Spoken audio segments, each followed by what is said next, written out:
यही कुरा गरेँ होइन रकु कार्यालय नै थियो र नेपालमा भ्रष्टाचार विरोधी अभियानको सशक्त आवाज उठाउने संसद सडक त नबनौँ सडकमा जानै परेन पार्टी दर्ता गर्ने बित्तिकै चुनावमा गएर नेपालको संसदमा सशक्त रूपमा होइन भ्रष्टाचार विरोधी सुशासनको चाहिँ मामिलामा चाहिँ आवाज उठाउने पार्टी त स्वतन्त्र पार्टी हो नि नामै किटेर यी काण्डहरू बारेमा म छानबिन गर्छु भन्ने त रवि लामिछाने हो नि होइन त्यसकारण उसको बढ्दो प्रभावलाई विभिन्न किसिमका प्रपञ्चहरू गरेर कन्सपिरेसीहरूको आधारमा चाहिँ होइन छुट्टा आरोपहरू लगाएर हुनसक्छ व्यवसायमा दलमाथि होला होइन व्यवसायको आफ्नै किसिमका नियम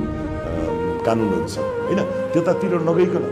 हुँदै नभएका कुराहरूले छानबिन गर्नु नआएर एउटा राजनीतिक प्रतिशोधको हिसाबले जुन किसिमको अहिले व्यवहार गरियो त्यो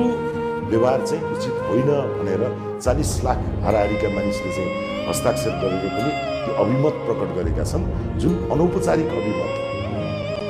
त्यसले गर्दा अहिले आरोप पुष्टि पनि भइ नसकेको र जेलबाट पनि नछुटिरहेको अवस्थामा दुवै सिनारियोमा रवि लामिछाने परम्परागत भ्रष्ट दलहरूका लागि एउटा ठुलो चुनौती